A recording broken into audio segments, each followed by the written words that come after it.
자, 유전자 변형 농산물인 수입콩이 범람하던 시대 2001년부터 오직 국산 토종콩만으로 두부와 청국장, 콩물을 만들어 온 기업이 있습니다. 바로 함신의 토종콩 식품입니다. 네네.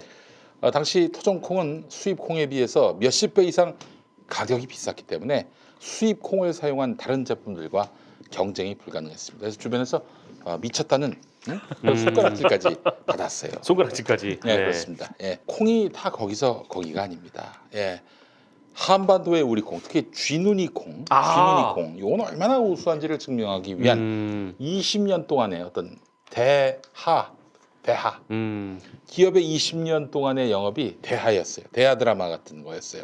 요즘 맛도 맛이지만 면역력 강화에 탁월한 상품이라서 요즘처럼 면역력에 좋은 건강식을 찾는 분들께 네네. 강력하게 추천합니다. 토종 콩물은요, 두유처럼 마셔도 좋고 여름철 콩국수 국물로도 최고입니다. 그렇죠. 그렇습니다. 자, 함신의 토종 콩 식품 대표 함정희 대표 대단한 분입니다. 사실 저희 대마시안 사무실에 오셔가지고 내가 노벨상 후보로 올랐다. 네네. 대뜸 오시자마자 노벨상 후보로. 그래서 좀 아프신 분이 아닌가 이런 생각을 했는데 저희 검색해봤는데 진짜. 진짜요? 2019년 노벨 생리의학상 대한민국 후보로 대한민국 노벨재단의 공식 추천을 받기도 했어요. 진짜요? 그럼요. 그래서 저희가 좀 아픈 분이다 이렇게 생각했던 거예요. 정말 진심으로 사과를 못 믿습니까? 예.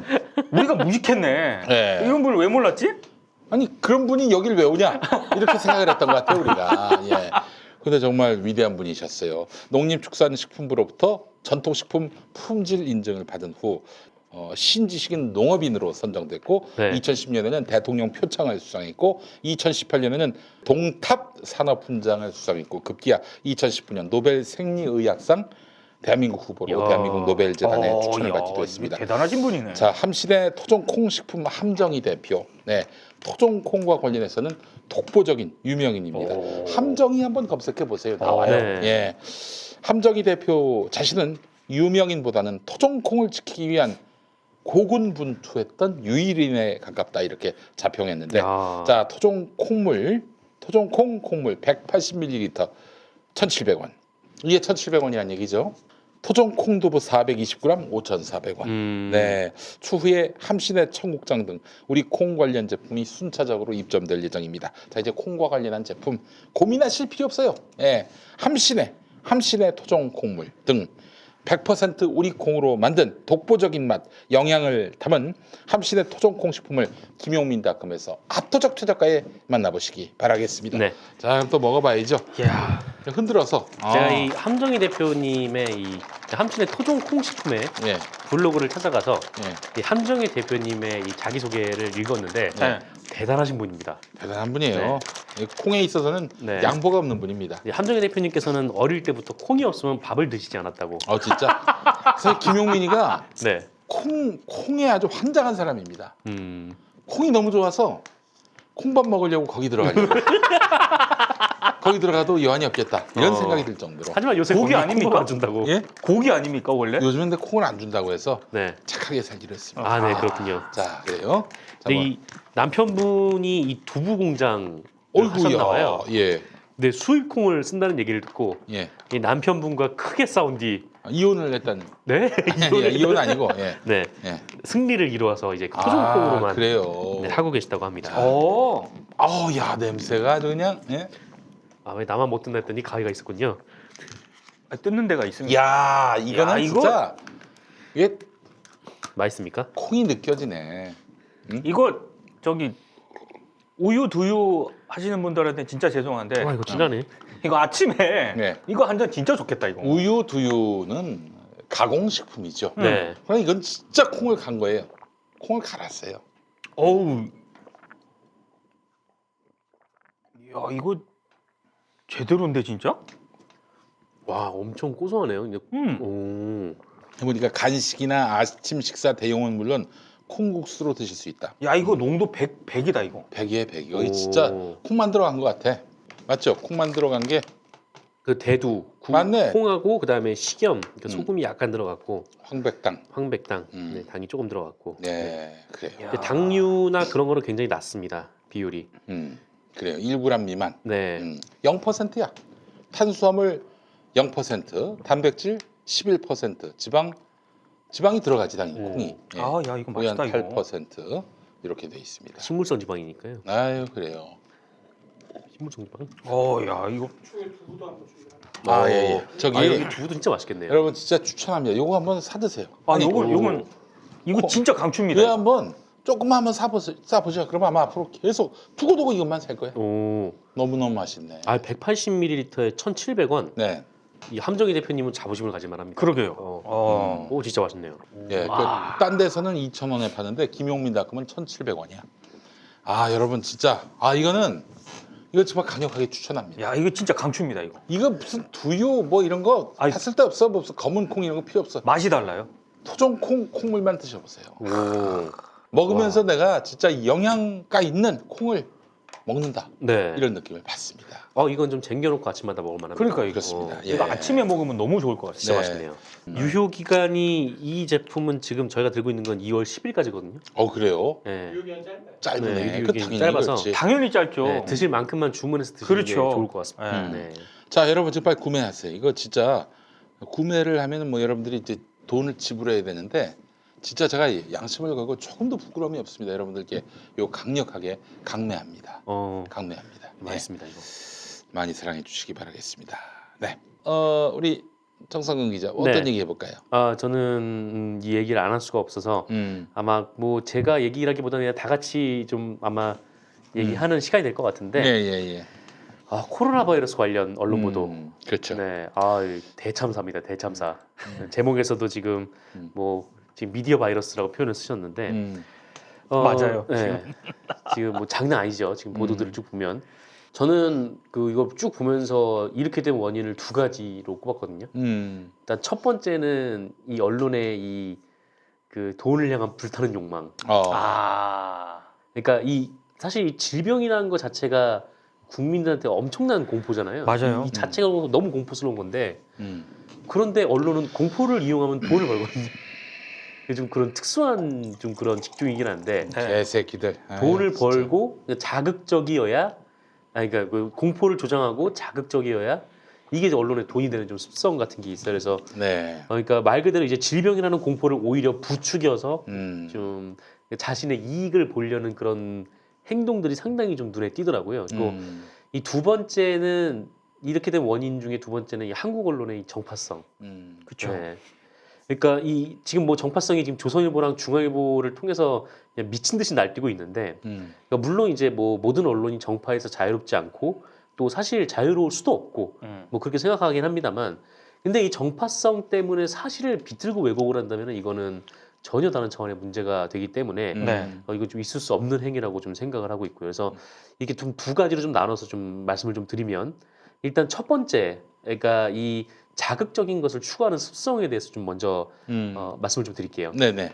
일단 이 전염병 보도를 하는 데 있어서 가장 기초적인 부분은 너무 과하게 공포를 유발해서는 안 된다라는 맞아요. 거거든요. 왜냐면은 사람들이 그야말로 패닉에 빠져요. 특히나 이 전염병은. 네. 그래서 이런 뭐 뚫렸다, 무너졌다 이런 표현 함부로 쓰면 안 됩니다. 아 그렇죠. 네. 예. 굉장히 좀 신중해야 되고 최대한 객관적으로 사실을 전달을 해야 되는데 그런데 이런 그 표현을 언론들이 좀 굉장히 많이 쓰고 남발하죠. 네, 굉장히 좀 많이 쓴 경우가 있고 네. 그리고 또 가장 나쁜 것은 제가 봤을 때는 이 공포를 이 중국에 대한 혐오로 돌려버린 매체들이 있어요. 그거 히트만 있죠. 네. 이렇게 하면은 맞아요. 많이 클릭합니다, 사실. 네. 실제로 지금 그 유럽에서는 오히려 우리 국민들도 비슷한 그 일을 당하고 있는 거죠. 왜냐하면 유럽 사람이라든가 음. 이 흔히 말하는 서양인들의 눈에는 음. 중국 사람, 일본 사람, 한국 사람 별 구별 안 갑니다. 다 아시아인이야. 네. 황인종. 같이 보거든요. 그 황색 황색 경계령. 맞아요. 뭐 이런 기사가 나오기도 했어요. 예. 심지어 이 손흥민 선수가 골 넣고 잠깐 기침하는 모습이 화면에 잡혔는데 이게 뭐 신종 코로나 걸렸더라고 그 걔네들이 막 그 네티즌들이 막 하여튼 뭐 그랬다고 하더라고요. 네. 참나. 어처구니 없는 일인데 음. 손흥민 선수 영국에서 온 적도 없는데. 네. 우한 바이러스 네. 터지기 전에. 예. 그러니까요. 근데 가장 그것과 관련해서 좀 악랄한 보도 중에 하나가 이 기념비적인 보도였다고 생각하는데 이 헤럴드 경제 보도였다고 저는 생각을 해요. 네. 이 대림동 차이나타운 가보니 가래침 뱉고 마스크 미착용 아, 의심부려 그 기사 음. 네. 진짜 악의적인 기사예요. 정말 악의적인 기사였어요. 네. 어디가 낸 헤럴드 기사죠? 경제. 헤럴드 경제. 네. 1월 29일자였는데 어처구니 없습니다, 진짜. 아니 대림동 차이나타운이 질병의 발원지가 아니잖아요. 맞아요. 네. 음. 거기서 질병이 나온 게 아니에요. 저기서 질병이 안 나왔는데 근데 비단 사실은 이런 기사뿐만 아니라 각종 영화에서 네. 우범지대, 맞아요. 치안 부재, 치안 공백 지점, 존 네. 이렇게 매도가 됐어요. 그것 때문에 사회 문제화도 됐었고 네. 그 해당 그러니까요. 지역 주민들이 제발 그렇게 영화 만들지 말라고도 네. 했었고 그리고 심지어 범죄도시 만들 때 그랬죠. 기자가 거길 직접 들어가서 살기도 했던 그런 기사까지 나왔어요. 네, 글쎄 맞아요. 말이야. 네, 대림동 시사인이었죠. 시사인 네. 기자가 아무 문제 대림동이라는 없다. 기획이었는데. 그런데 여기 이제 대림동이 마치 뭐 질병의 발원지인 것처럼 막 여기서 뭐 온갖 뭐 혐오스러운 일들이 벌어지는 것처럼 기사하게 쓴 거예요. 근데 이렇게 뭐 가래침 뱉는다, 마스크 안 쓴다. 솔직히 이런 식의 보도를 쓸 거면 어디 뭐 프랑스 파리에 뭐 우한 시장 같은 다 똑같이 쓸 수가 있어요. 뭐 그 많은 사람 중에 가래침 하나 안 뱉는 제가 사람이 오늘 있겠어요? 저기 병원에 약 받으러 갔거든요. 네. 요즘에는 병원에 특히 마스크 쓰고 가야 되거든요. 그렇지. 야, 옆에 앉았는데 어떤 아저씨가 계속 기침하는데 마스크를 안 쓰고 있는 거야. 뭐 그럼 이 사람 뭐 그럼 여기도 진원질 수도 있는 거지. 그런 일대로라면. 그렇죠. 네. 뭐 저도 이제 대림동 시장 몇 번 이제 가보긴 했는데 뭐 이렇게 막 엄청나게 막 이게 뭔가 질병의 근원지처럼 묘사할 만한 건 아니에요. 그러고 보니까 여기 네. 대마시아나고 가깝지 않습니까? 네, 네. 여기 근처죠. 네. 그리고 또 이거 말고도 그 SBS가 페이북에서 뭐 그냥 소개글, 그 뉴스 소개글 같은 거를 썼는데 뭐 이제 중국이 코로나 바이러스도 수출하네요. 막 이런 식으로 쓴 적도 페북에서? 있고. 네. 아, 그 페북직이 안 되겠네. 네. 그리고 뭐죠? 이 주영진의 뉴스 브리핑인가? 거기서도 좀 마치 뭐 중국에서 누군가가 이제 뭐 돈 있는 사람들이 여기 와가지고 막 그 치료를 받는다 좀 이렇게 확인되지 않은 보도를 이건 참. 네, 한 적도 있었어요. 그러니까 네. 이것도 다 이게 뭔가 사람들이 가지고 있는 이 질병에 대한 근원적 공포감을 혐오로 돌려버림으로써 굉장히 이제 그 다른 그 선의의 그 뭐 전혀 아무것도 하지 않은 피해자들이 발생하게 만든 좀 그런 경우인 것이죠. 그러니까 그러니까 이제 사실은 우리 사회가 네. 편견이나 선입견 이런 것들을 이제 매체가 무시해야 상식적인 그 행동을 하는 건데, 근데 상식 밖의 생각들, 편견, 선입견, 특정 계층에 대한 그런 혐오 이런 것들을 언론이 슬쩍 대변해 줘봐요. 폭발하거든. 폭발하죠. 네. 폭발하니까 네. 그런 기사를 씀으로써 반칙을 쓰는 거지. 그렇게 해서 히트를 침으로써 그렇게 해가지고 대중의 이목을 끌려고 하는. 이런 건 언론을 할 자격이 없는 거예요. 그러니까요. 예. 그냥 자극적인 기사를 쓰겠다라는 목적 외에는 아무것도 느껴지지 않은 이 헤럴드 경제 보도에서는요. 네. 그렇죠. 어쨌든 뭐 그런 생각이 좀 들었고, 음. 그리고 두 번째 이게 그 인터넷에 돌아다니는 자료들을 그냥 갖다 쓰는 언론들이 있어요. 그렇지. 이것도 지금 이번 보도에서 굉장히 좀 문제가 됐던 것 중에 하나인데, 네. 이럴 때, 그러니까 특히나 이제 질병 같은 것이 돌고 뭔가 유언비어가 잘 통할 수 있는 그런 환경이 조성됐을 때는 이 웬만하면은 인터넷에서 나오는 얘기들은 이렇게 신뢰를 갖지 않는 편이 좋습니다. 네. 아니 또 검증을 해봐야죠. 네, 그러니까 차라리 이럴 때는 좀 그 뭐랄까요, 좀 지금 언론을 우리나라 언론을 좀 믿기가 어렵지만 차라리 그냥 공식적으로 질병관리본부를 출입하는 매체를 보시는 게 더 나아요. 맞아요. 그런데 이런 좀 역할을 해야 될 매체들이 오히려 SNS에서 혹은 인터넷에서 떠도는 자료들을 그냥 그대로 갖다가 보도를 하는 거죠. 이게 제가 이 설 전에 본 영상인데 여기가 중국 우한이다라고 하면서 사람들이 픽픽 쓰러지는 영상이 그거 인터넷에 봤어요. 쭉 본 적이 있었어요. 그거 봤어요. 너무 충격을 받았어요. 너무 충격적인 영상이더라고요. 네. 이게 아무리 이게 바이러스라고 해도 그냥 사람들이 길을 걷다가 아니면 서 있다가 픽 쓰러지는 장면이 너무 충격적이고 공포스럽잖아요. 근데 네. 이거를 그냥 이른바 이제 레거시 미디어니까 기성 언론들이 그냥 갖다가 SNS나 아니면 자사 홈페이지 통해서 보도를 하는 거예요. 그거 이제- 제가 이 영상을 노컷뉴스에서 봤어요. 그거는 진짜 장사죠. 네. 근데 이게 뭐 우한이 맞는지 아닌지 모르겠는데 어쨌든 분명한 거는 이 영상의 출처가 굉장히 좀 불분명하다. 근데 이 영상이 어떻게 지금 우한이라는 그 확신을 가지고 언론에서 보도를 하게 되었는가? 이러니까 이 사람들이 또 언론을 안 믿는 거 아닌가라는 생각이 또 한편 들더라고요. 그러니까 뭐 전문가들도 막 이렇게 얘기하던데, 그러니까 코로나 바이러스에 걸렸다고 해서 저렇게 쓰러질 가능성은 없다라는 거예요. 이게 열이 끌어오르기 때문에 이 서서히 좀 몸이 안 좋아지는 그런 상황이 도래하는 것이지. 그 전조 증상이 있잖아요. 네. 발열, 기침. 뭐 이게 이런. 이게 뭐 갑자기 뇌 쪽에서 뭔가 그러니까요. 병이 있지 않는 이상은 그렇지. 그렇게 쓰러질 리가 없다라는 거죠. 네. 그리고 또 하나 이제 그러니까 그 메르스 예전에 메르스가 있었을 때 그 한국 언론진흥재단이 이제 가이드라인을 고민한 적이 있었거든요. 네. 네. 근데 여기서 이제 가장 강조를 했던 부분은 이 신속성보단 정확성. 그렇지. 그러니까 이게 당국의 발표가 늦어지더라도 언론은 검증되지 않은 내용을 보도하기보다는 유언비 확산을 방지하기 위해서 공식 발표를 기다리는 것이 바람직하다라는 그렇죠. 내용이 있었어요. 예. 정말 맞는 말인데 그런데 이거를 그냥 날려버린 보도가 하나 있었습니다. 이것도 굉장히 이번에 큰 논란이 됐던 보도인데 예. 중앙일보 음. 천안선정 보도. 음. 그러니까 1월 28일자 단독 보도였는데 우리 정부가 천안의 우한 국민들을 수용하겠다 뭐 이런 식의 보도를 낸 적이 있었어요. 예. 이거 당국이 이제 고민 중이다 이렇게 얘기를 한 건데 네. 근데 이게 우리 정부가 공식적으로 발표한 게 아니거든요. 그렇죠. 이 전형적으로 언론을 통해서 먼저 나왔어요. 네. 근데 나중에 이제 천안이 아니게 됐죠. 네. 이제 아산과 진천으로 갔는데 이게 뭐 그쪽 정부 당국 쪽 얘기 들어보면은 이것도 충분히 이해가 가는데 이 예전에는 그러니까 일전에 그러니까 이거 천안이 검토됐을 때는 그 신청한 교민들의 수가 좀 적었을 때 한 넣고, 100명 예. 정도. 이게 사람이 많아지니까 이 시설은 도저히 이제 감당할 수가 없겠다 싶어서 다른 지역으로 선정을 했던 건데 네. 중앙일보가 천안이다라고 그냥 딱 보도를 해버린 거예요. 그러니까 당국의 좀 발표가 늦어지더라도 언론에서는 좀 이런 상황에서는 좀 기다리고 좀 정확한 보도를 해야 되는데 네. 자기가 그냥 천안이라는 얘기를 들었다고 그냥 천안이라고 써버린 거죠. 그러니까 제가 봤을 때는 이 중앙일보 기자한테 천안이야라고 얘기한 당국자가 정신 나간 가장 정신 나간 인간이고. 근데 이제 그거와 관련해서는 이런 얘기도 있더라고요. 그러니까 기자들한테 왜 참고 자료 같은 거를 저 돌리잖아요. 네네. 그 참고 자료에 음. 확정은 아니고 천안을 검토 중이다라는 그런 대목이 있었나 봐요. 그럼 누가 그걸 썼나? 보도 그게 자료를? 외교부에서 처음에 그 돌린 참고 자료라고 그러는데. 그러면 그 친구부터 대가리 박아야지. 그러니까 내가 봤을 때 그거는 누군지 모르겠지만 굉장히 그 부적절한 거죠. 부적절한 거고. 생각이 없는 거지. 그게 아니. 어떤 그 역풍을 부를 거를 그 정무적으로 전혀 판단하지 못했다는 겁니까? 그렇죠. 그러니까 굉장히 그거는 미스였던 것 같고 그리고 설사 그 미스라 하더라도 중앙일보 책임론도 저는 간과할 수 없는 게 단독 달고 그걸 했거든요. 네. 그 보도를 했을 경우에 아직 최종 결정을 안 내렸는데 참고 자료에서 검토를 하고 있다라는 그런 대목만 가지고 단독 달고 천안이다. 그 뒷감당을 생각을 했었어야죠. 그러니까요. 네. 네. 아니, 중앙일보는 의도적인 거예요, 제가 봤을 때. 중앙일보는 지금 야당의 총선 승리를 위해서 뭐 분골쇄신하고 있는데 그 걔네들은 전략을 잘 쓴 거야. 네. 이렇게 충청권, 민감한 충청권에서 여권에게 타격을 미칠 수 있는 이런 카드로 활용을 한 거지. 근데 그런 미끼를 던져준 거 아니에요. 그러니까요. 이게 또 결과 아니 죄송해요. 미끼가 아니라 네. 그런 떡밥을 던져준 거 아니에요. 한마디로 외교부가 저 종양일보한테 그 외교부가 뭔 잘라야 돼요.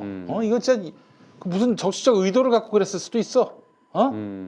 이 결과적으로는 정부가 지역 주민분들한테 혼선을 준 셈이 됐어요. 그러니까 맞아요. 이 상황이. 네. 상황 자체가 난 일단 이거 그 늘공의 장난질이라고 생각을 합니다. 네. 이런 정무적 판단이 전혀 없다. 외교부가 그런 동네 아닙니다. 그렇죠. 게다가 이제 대언론 이 창구들은 어느 정도 좀 뭐 경력도 있고 할 텐데 뭐 네. 누가 썼는지 이게 모르겠지만 네. 근데 그러니까 어쨌든 지금 이 보면은 지금 늘공들이 서서히 현 정부에 대해서 반항하고 그렇게 뒤통수 치고 그럴 시즌이거든. 왜냐면 정권 중반기도 지나가고 있는 상황이고 하니까 이럴 때 공직사회 관리 잘 못하면은 두고두고 이런 비슷한 일이 발생합니다. 네. 그냥 넘어갈 일 아니야. 이거 누가 정보를 흘렸는지 정확하게 그 경위를 파악해야 돼요. 국정 상황실에서 말이죠.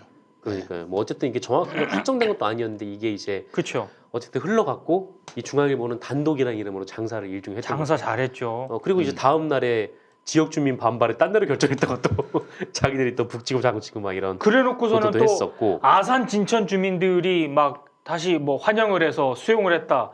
야 진짜 얼굴 색깔 안 바뀌고 보도 그냥 착착착 잘하더라고. 아, 미끼나 떡밥이나 같은 말입니까? 뭐 비슷한 이게 말입니다. 왜 다른? 아 나는 미끼 아니지라고 해가지고 뭐 다른 게 있나 했더니 갑자기 떡밥이라고 해가지고 그게 그거 아닌가? 아, 죄송합니다. 네. 제가 낚시를 한 번도 안 해봐가지고. 예. 네네 그렇습니다. 예, 아니 예. 난 좀 더 좀 의미가 확 와닿는 떡밥으로 좀 이게 굉장히 섬세하게 표현을 하는구나 이렇게 생각했는데 그게 아니었군요. 네. 네. 그리고 제가 아까 말씀드렸던 것 중에 첫 번째 좀 그 언론의 일종의 장사 습성에 대해서 좀 말씀을 드렸고 이 두 번째는 이 한국 언론의 정파성. 와 이번에 진짜 이게 완전 이 재난 상황에서 완전 이게 노정이 딱 됐는데 네. 이 정파성은 정말 이 초기부터 계속해서 지금 이어져 오고 있거든요. 그렇습니다. 예. 일단 첫 번째 가장 먼저 부딪혔던 게 우한 폐렴 아, 이 예. 명칭 가지고 있었던 논란이에요. 네, 그쵸. 네, 네. 그러니까 이게 왜 우한 폐렴이란 말을 쓰지 않는지 이미 뭐 많은 분들이 아실 테니까. 예. 이미 WHO가 네. 그 어떤 지역명을 집어넣는다든지 그러면 안 된다. 권고를 했죠. 그렇죠. 근데 뭐 어쨌든 뭐 기존에 뭐 나왔던 이제 단어들을 보면은 뭐 사스라든지 뭐 에볼라 뭐 이런 식으로 약간 좀 지역의 색이 잘 안 보이는 듯한 좀 그런 게 있었거든요. 그러니까 예. 메르스 같은 경우에는 뭐 중동 호흡기 증후군이긴 했지만 그때 이제 WHO 권고 이전이었던 거고 네. 물론 에볼라도 그 이전이 했지만요. 사스도 그렇고. 근데 어쨌든 이 우한 폐렴 명칭을 둘러싸고 좀 논란이 있었는데 정부에서 우한 폐렴이라는 명칭을 쓰지 말고 신종 코로나 바이러스라고 써달라 이렇게 네. 얘기를 했어요. 그러니까 네. 이건 이제 WHO 권고니까 예. 뭐 정부에서 그렇게 한 거죠. 그리고 많은 언론들, 그러니까 뭐 공영방송 같은 경우에도 이제 조금 있다가 우리는 이제 신종 코로나 바이러스라고 쓰겠습니다라고 얘기했고 또 신문에서도 이제 한겨레 신문이 제일 먼저 뭐 신종 코로나라고 쓰겠습니다라고 얘기를 했어요. 근데 네. 조선일보하고 중앙일보하고는 이게 정부의 중국 눈치 보기다 이런 식으로 보도가 좀 나와버리고. 아, 근데 어쨌든 이렇게 뭐 정부가 이렇게 명칭을 바꿔달라고 했던 거를 마치 이제 우리 정부가 이제 뭐 친중 정부인 것처럼. 시진핑 네. 눈치다 보면서 정말 참 대책 없는 인간들입니다. 친중이라는 것은 우리나라에서는 곧 반미를 의미하는 거잖아요. 그렇죠. 네, 그래서 이것도 좀 굉장히 좀 의도가 짙은, 농도가 짙은 그런 기사였던 거고. 그래서 지금 나오는 얘기가 독감 때문에 뭐 엄청나게 많이 죽었다면서요, 미국에서. 네. 엄청 죽었죠. 미국은 네. 독감 때문에. 정확한 숫자는 제가 기억이 안 나는데 몇천 100명 단위는 넘었어요. 네. 몇천 명이었습니까? 제가 알기로는 몇천 명인 걸로 굉장히 알고 많이 있는데. 죽었어요. 네. 그럼 미국이야말로 정말 지금 뭐 신종 코로나보다도 훨씬 많이 죽은 건데 네. 미국이야말로 입국 거부를 해야 되겠네. 어? 그런 얘기 못 하잖아. 네, 뭐 그런 얘기 못 하죠. 아니 그 중국이라서 봐주거나 중국이라서 뭐 못 본 척하거나 그런 거 아니잖아요. 네. 이 중국 눈치를 본다는 말은 지금 계속해서 이어지고 있는데 네. 이번 지금까지도 그러니까 막 오늘자였죠. 그러니까 지금 2월 3일자였는데 이 우리나라 정부가 그러니까 뭐 화요일 0시부터 이 후베이성에서 머물렀던 사람들의 모든 외국인의 이제 입국을 금지했는데 네. 이것도 중국 눈치를 본다 이렇게 지금 보도를 하고 있는 거예요. 네. 전면 금지 확대 뭐 네. 이거잖아요. 그러니까 중국인들 다 들어오지 말게 해라 뭐 이런 식으로 지금 보도를 하고 있는 건데 아니 메르스 때 중동 사람 다 들어오지 말라고 한 적이 있습니까? 이거 말도 안 되는 보도잖아요 이게. 네. 이거 뭐 어쨌든 뭐 중국 사람들이 뭐 중국 전역이 너무 심각한 바이러스 상황이긴 하지만 그리고 또 뭐 감염자 수가 많긴 하지만 어쨌든 뭐 중국이 이제 10몇억 인구인데 네. 거기서 지금 10,000명 정도이거든요. 네. 그래서 물론 이제 그게 적은 수는 아니지만 어쨌든 이렇게 뭐 호들갑을 떨면서 모든 중국 사람들을 다 차단해야 된다라고 하기에는 지금 우리와 중국이 가지고 있는 관계라든지 걸리는 것들이 좀 너무 많고 그리고 뭐 어쨌든 뭐 그 중국에서 들어오는 분들에 대한 뭐 전염병 검사는 강화해야겠지만 네. 그거랑 이제 아예 입국을 금지시키는 거랑은 좀 완전히 차원이 다른 문제인데 뭐 여기에 대해서는 뭐 별다른 얘기는 없고 그냥 다 일단 차단을 시키지 않으면 마치 이제 중국 눈치를 보는 거다라고 지금 주장을 하는 거죠. 물론 뭐 상황에 따라서 뭐 그런 조치가 필요할 때도 있긴 합니다만 근데 어쨌든 이 초반부터 계속 중국 눈치 본다라는 프레임을 더 씌워왔기 때문에 지금 이렇게 주장하는 것도 딱히 뭐가 의도가 없어 보이진 않는다. 네. 그러니까 이게 종합적으로 검토해서 저는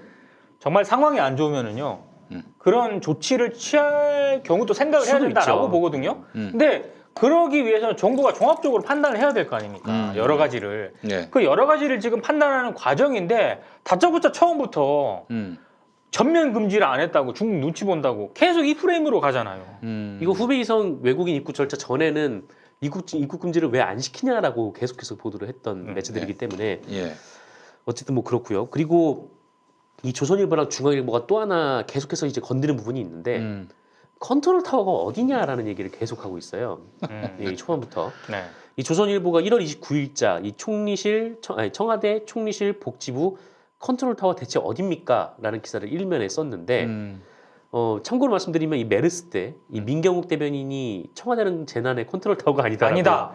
얘기를 한 적이 있었는데 네. 어쨌든 그럼에도 불구하고 지금 뭐 어쨌든 우리 정부에서는 계속해서 뭐 대책을 내놓고 있고 예. 뭐 전혀 컨트롤 타워 없이 그냥 공무원들이 중구난방으로 움직인다라고 볼 수 있을 만한 근거가 없어요. 이런 얘기는 할 수 있어요. 그러니까 조선일보에서도 이런 얘기를 했는데 1339 전화가 잘 안 된다. 네. 뭐 이런 것들은 당연히 비판할 수 그럼요. 있고 예. 이 세부적인 대책에 대해서 뭐 아쉽다고 얘기할 수도 있고 또 문제가 있다라고 할 수 있는데 그냥 느작없이 마치 컨트롤 타워가 없어서 이런 일이 벌어지는 것처럼 그래서 뭐 지금 이제 뭐 우리 지금 정세균 국무총리 주재로 계속 상세 대책을 논의하고 있고 뭐 매일같이 질병관리본부에서 뭐 브리핑을 하고 있고요. 예. 또 문재인 대통령이 뭐 큰 대책의 골격을 지금 세우고 있는 좀 그런 상황인데 네. 뭐 어쨌든 뭐 그런 상황에서 계속 이제 뭔가 좀 컨트롤 타워가 없어서 네. 이 정부가 무능해서 결국 또 이 정부가 박근혜 정부가 크게 다를 바가 없다라는 말을 지금 하고 싶어하는. 그게 포인트야. 네. 지금 얘네들 특히 수구 언론들은 박근혜와 문재인은 다를 바 없다. 이 논리로 지금 계속 밀고 있거든. 그렇게 몰아가고 싶은 그러니까 거죠. 이제 예전에 환경부 장관 김은경 환경부 장관인가 블랙리스트 만들었다. 네. 이 건으로 밀고 가면서 아니 저 정권도 블랙리스트 만들고 이 정권도 만드네. 어느 정권이나 다 블랙리스트 만듭니다, 여러분. 그러니까 박근혜를 너무 뭐라고 하지 마세요. 다 똑같습니다. 권력 잡으면 다 똑같아요.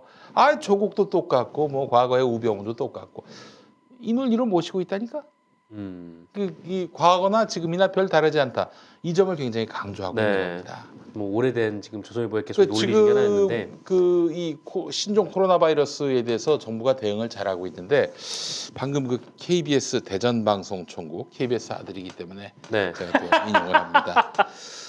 KBS 대전방송총국이 한국리서치에 의뢰해서 1월 29일부터 1월 31일까지 3일 동안 대전, 세종, 충남 지역, 그저 진천하고 아산, 진천은 충북이고. 이제 충북이고, 네, 충북. 예. 예. 하여튼 뭐 충청권이죠. 네네. 아산과 이제 진천이 충청권인데, 하여튼 대전, 세종, 충남 지역에 2,000명을 대상으로 조사했는데 어떻게 나왔느냐? 신종 코로나 바이러스에 대해서 정부의 초기 대응 잘 못하고 있다 37.3, 잘하고 있다 60.2 이렇게 나왔어요. 그렇죠. 이제 국민들이 이제 보이는 거죠. 네. 이게 과거 메르스 때와 지금 얼마나 다른지 지금 보이는 거고. 얘네들은 지금 언론은 뭐 하고 있어요? 하나도 거의 빠짐없이 이거 조금만 빈틈 보이면은 정부가 무능하다. 그리고 우한 교민 음. 한 명 확진자 나왔지 않습니까? 네. 네. 그걸 갖다가 음. 머니투데이에서 중국과 한국의 방역이 뚫렸다라고 보도를 했거든요. 네. 그러니까 무증상자만 데리고 온다고 하더니 한 명 확진자 나오지 않았냐. 야, 이거 중국과 한국 방역 동시에 뚫렸다. 이게 어떻게 방역이 뚫린 거예요? 격리 수용을 잘한 거지. 그렇지. 예. 아니 지금 700명을 우한 교민의 700명을 왜 데리고 왔냐고. 거기가 너무 위험하니까 우리 교민이니까 전세기를 동원해가지고 와서 격리 수용해서 심각한지 안 한지를 우리가 대한민국 정부가 관리하겠다는 거잖아요. 당연히 온 사람 중에 확진자 판정이 나올 수 있는 거죠. 그거를 이제 격리 수용을 해가지고 관리를 하겠다는 거잖아요. 그 뭐 중국에 내버려둬요. 그러니까 뭐 내버려 두란 얘기야 뭐 어쩌라냐. 방역이 왜 뚫긴 뚫려. 격리 수용을 잘한 거지. 그러니까 방역이 뚫렸다는 그 프레임을 씌워주고 싶은 거죠. 격리 수용을 잘했다는 그 프레임이 아니라. 비슷하게 지금 또 이제 일종의 이제 정파성을 띠고 있는 보도 양태 중에 하나가 늑장 대응이라는 프레임을 늑장 계속 대응. 지우고 있거든요. 뭐 중앙일보가 뭐 늑장 대응이 신종 코로나 바이러스를 키운다라는 사설을 쓰거나 이 전세기도 마스크 지원도 뭐 일본보다 한 발 늦었다 이런 식으로 보도를 하거나. 일본이 지금 도개판인데 뭔 소리야. 네.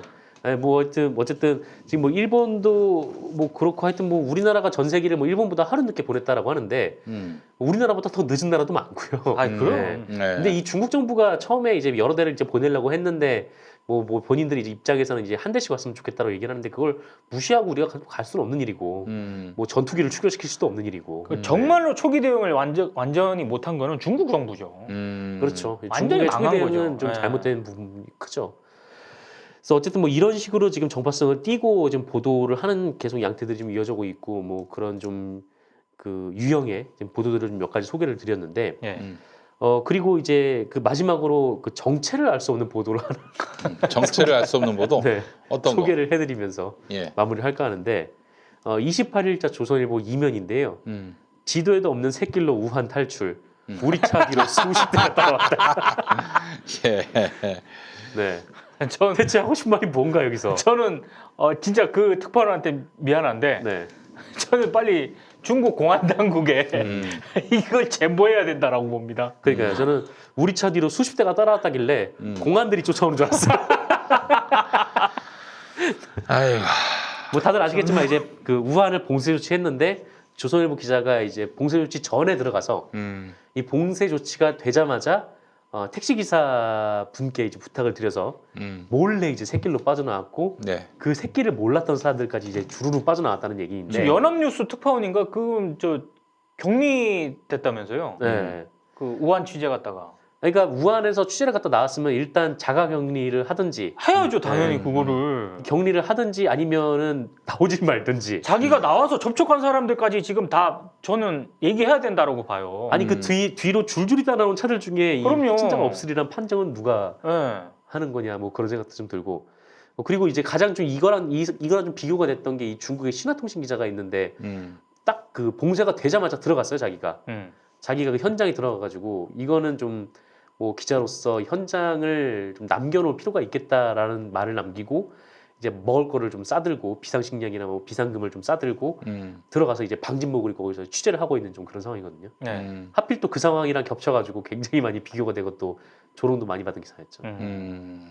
지금 이 코로나 바이러스 건으로 해가지고 정치적으로 반전을 한번 꾀해보겠다 이런 세력들이 많이 있습니다만은 그러나 그들의 정치적 의도 야욕만 드러날 뿐이지 실제로 이게 그 민심을 변화시키는 데는 큰 변수가 되지 못하고 있다 이런 점을 또 얘기하지 않을 수가 없고요.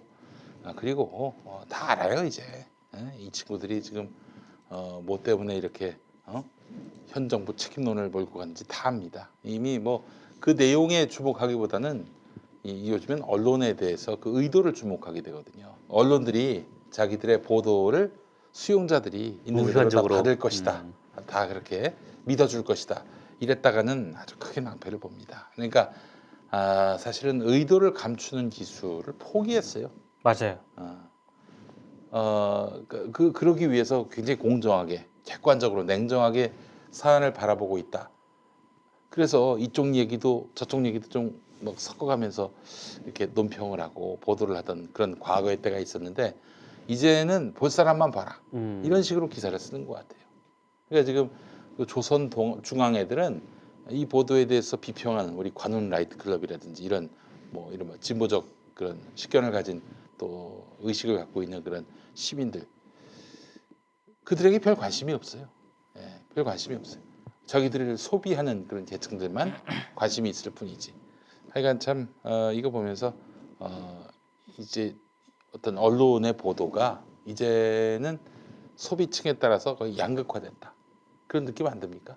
아이 좀 됐죠 벌써. 예. 내 글로 인해서 뭐 진보도 읽고 보수도 읽고 사회 전체가 뭐 같이 공감대를 형성하고 토론이 붙고 이게 아니라 결국 소비할 사람들만 소비한다. 이러다 보니까 언론 보도도 결국에는 그렇게 진실보다는 그 진영의 논리에 가깝게 이제 기사를 써대는 것들을 많이 보게 되는데 그러니까 되게 재밌는 게 그래도 진보는 그래도 사실에 기반해서 얘기를 하려고 그러지. 그렇죠. 보수는 아예 뭐 입맛에 맞는 그런 기사를 쓰면서 뭐 없는 사실도 만들어내고, 그러니까 사실인 채 하면서 비튼 사실, 꼬아버린 사실 이걸 보도한단 말이죠. 확증 편향이라고 하면서 흔히 말하는 뭐 유튜브라든가 음. 이런 저 진보적인 어떤 성향의 음. 그 매체나 채널을 많이 공격을 하잖아요. 음. 근데 확증 편향식으로 요즘 너무나도 정파 색채를 뚜렷하게 나타내는 곳이 바로 기성 언론이거든요. 정말 이렇게 노골적으로 자신들의 정파를 드러내는가?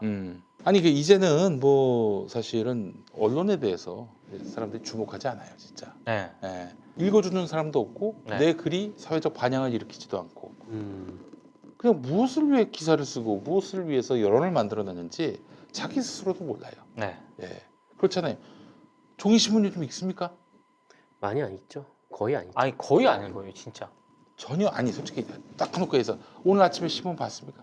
저는 보죠. 봐요? 네. 아니 종이로. 아, 종이는 안 보죠. 종이는 안 봐. 그러니까. 네. 형도? 저는 종이를 안 봐요. 예. 전혀 안 보죠. 네. 예. 인터넷, PDF 뭐 이런 걸로 보지 종이를 안 봅니다. 그 종이를 왜 찍죠? 그 하루에 그 수십 개 그 언론사들이 아마존의 살림이 아니 그리고 아무도 안 읽는데 아침에 방송사들 가잖아요. 네. 그 종이 신문 배달돼 오잖아요. 예. 그대로 있어요. 그대로 있어. 예. 아무도 손으로 안 대. 그러니까 종이 신문이 이렇게 위기를 만났어요. 그러니까 종이 신문을 안 내야 되는데 광고주 때문에 낸단 말이죠. 맞아요. 예. 그리고 기사를 쓰긴 쓰는데 조회수 제로야. 네. 그래서 조회수가 나오는 기사만 쓰기 위해서 더 자극적으로, 그렇죠. 더 그냥 노골적으로. 검색어에 더 잘 걸릴 수 있는 그렇죠. 내용으로만. 이래서 언론은 망하고 있습니다. 지금 언론 망하고 있어요. 네. 네. 그래서 지금 뭐 저는 길지 않다고 봅니다. 뭐 한 1, 2년 내로 이 언론의 구조가 무너질 것이다라고 저는 판단돼요. 조금 다른 얘기인데 세계일보가 음. 이번에 대선 후보 조사하면서 네. 윤석열 총장 넣었잖아요. 네. 저는 그게 왜 윤석열 총장을 더더군다나 13번째인가? 열 몇 번째로 넣었거든요. 네. 왜 넣었을까를 되게 이상하게 봤거든요. 네네. 아니 왜냐면 무슨 정치인도 아니고 임명직 그 행정부 그 법무부 산하 청인데 이 대선 후보에 넣은 것 자체가 무슨 의도를 가지고 넣었을까요? 아 이거는 이제 말하자면 윤석열을 띄울 목적으로 했겠지. 그렇죠. 띄울 목적 하나 하고 음. 그거였어요. 클릭 장사도 유도했던 것 같아요. 음. 왜냐하면 윤석열 총장하고 대선 후보를 연결시키는 것 자체가 사람들이 굉장히 흥미를 가지거든. 네. 이게 적절하냐 온당하냐는 차치하고 저는 그 대단히 무책임한 조사라고 생각합니다. 진짜. 네. 그래요. 아, 그 윤석열 씨가 앞으로 무슨 일을 하더라도 검찰총장으로서 무슨 일을 하더라도 타겟 정치적 의도로 읽힐 수밖에 없어요. 이 여론조사로 인해서. 그렇죠. 네. 아, 이 사람 자기 야권 대권 주자로서 지금 저렇게 아무개를 기소했구나, 아무개를 수사했구나. 다 이렇게 인식이 된다고. 이게 윤석열한테 좋을 것 같아요? 안 좋죠. 절대 안 땡큼 좋지. 본인이 빼달라고. 전 얘기를 그래서 할 수밖에 자, 없어요. 저는 이 여론조사로 인해서 윤석열 씨가 오버액션을 못할 것이다라는 기대를 갖습니다. 물론 이제 기대에 그칠 수도 있어요. 뭐 세계일보가 일부러 그랬는지 모르겠지만 일단 어쨌든 처음에 이게 좀 발목을 잡아놓게 되는. 제동을 걸었어요, 제동을. 엿먹이려고 그러나? 처음에 이런 생각도 네. 했었습니다. 네. 사실 예전에 1% 나온 저 여론조사도 있었거든요. 맞아요. 네. 근데 이 한국갤럽조사는 그 주관식이거든요. 주관식이에요. 그러니까 뭐 보기를 제시하지 않고 뭐 다음 대통령이 누가 됐으면 좋겠습니까? 1% 나온 조사가. 네. 네. 주관식이었는데 예. 세계일보 조사는 자기네들이 뭐 이렇게 여론조사 기관을 의뢰하긴 했지만 열 몇 번째로 윤석열을 넣었다니까? 검찰총장을? 네. 이거 자체가 이상한 거죠. 알겠습니다. 뭐 하여간 이거 보면은 이제 기성의 그 낡은 질서들이 이제 이 총선에 다 지금 한 배에 탄 것 같아요. 언론이라든지. 이미 총선에 빨간불꽃 뛰어들었습니다. 오늘. 네. 그 이 낡은 세력들이 다 한 배에 탄 것 같고요. 저는 침몰한다고 봅니다. 예. 그렇다고 뭐 여권이 잘했느냐, 뭐 예를 들어서 뭐 진보가 잘했느냐라고 했을 때는 뭐 사실 그렇다라고 말할 수 있는 상황은 아니지만 네. 그러나 저 친구들만큼 저렇게 완전히 미치진 않았어요, 기본적으로. 이렇게 난국을 만났을 때 전세기동원해서 국민들을 태워가지고 실어오는 정상적 사고를 하고 있잖아요. 그리고 방역은 국가와 공공의 책임이다 이러면서 정말 하루 1,000만 원 넘는 돈을 들여가지고 샅샅이 살균 작업을 벌인다는 거 아닙니까? 서울특별시가. 네. 그리고 마스크 사재기 하는 그런 인간들. 그리고 저기 지금 격리를 해야 되는데 그냥 멋대로 돌아다니는 사람들 붙잡아서 혼내준다는 거 아닙니까? 경기도가. 네. 이걸 이길 수가 없지. 저렇게 중국인들한테는 마스크를 덜 주고 한국인들 우선 주자. 이런 당대표가 이길 수는 없는 거지. 그리고요. 예. 국회는 이 타임에서 반성해야 될 그 대표적인 조직이에요. 네. 그 방역 그 하는 역학조사관 이런 부분 그 인원 증원하자고 할 때 네. 국회에서 제동 걸었거든요. 자유한국당이 특히 자유한국당 네. 반성해야 된다니까. 예. 뭐 전광훈 등 이렇게 광장에서 까부는 인간들이라든지 가짜 뉴스 만들어내는 사람들, 또 뭐 온갖 뉴스로 신문 보도로 이렇게 또 사실을 왜곡하고 그렇게 해서 또 지들 멋대로 이제 말하자면은 국면을 만들려고 하는 세력들 다 한 배에 탔어요. 그렇죠. 한 배에 탔으니까 뭐 알아서 가겠죠. 예. 이 나라를 떠날 수 있을 거라고 생각을 합니다. 잘 됐네요. 네, 잘 됐어요. 예. 여러 대 나눠 있었으면 번거로웠을 텐데. 그러니까 아니, 예를 들어서 저자들은 낡은 사람들이니까 낡은 사람들 한 배 타고 새롭고 참신하고 정상적인 보수가 또 다른 배를 타봐요. 안철수 신당? 민주당에게는 굉장히 위기가 될 뻔했는데 모두 다 한 배에 오르고 있으니 참 안타깝습니다. 보수가 건강해 사실 진보도 건강해지는 건데 그렇죠. 그렇거든요. 아니 그러니까 법원이 건강하면 검찰도 건강하게 돼 아, 있어요. 그럼요. 법원이 망가졌으니 검찰도 망가진 거 아니겠어요? 네. 예. 언론이 망가졌으니 정치도 망가진 거고 정치가 망가졌으니 언론도 망가진 겁니다. 예. 그래 참 건강한 보수가 나왔으면 좋겠는데 유언할 것 같습니다. 이번 총선 때 국민들이 또 만들어 주시겠죠. 참 안타깝게도 이 자유한국당은 이 자유한국당과 비슷한 정당의 이름을 만들기 위해서 최선을 다해서 찾았잖아요. 그래서 미래한국당을 만들었는데 네. 자유한국당의 이름을 바꾼답니다. 통합신당으로 한다면서요? 이건 무슨 경우야? 통합신당. 통합신당이 약칭이 통신당입니까? 통신당. 예. 네. 통신당. 당장 가서 해체하고 싶은 욕구가 황교안 대표에게 예. 물어보러 들겠네요. 통신당. 아 좋습니다. 그 이름 좋아요. 예. 자 마무리하도록 하겠습니다. 여러분 저기 관훈 라이트 클럽 이번 주 순서 마치고 다음 주에 다시 오도록 하겠습니다. 여러분 고맙습니다. 감사합니다. 고맙습니다. 고맙습니다.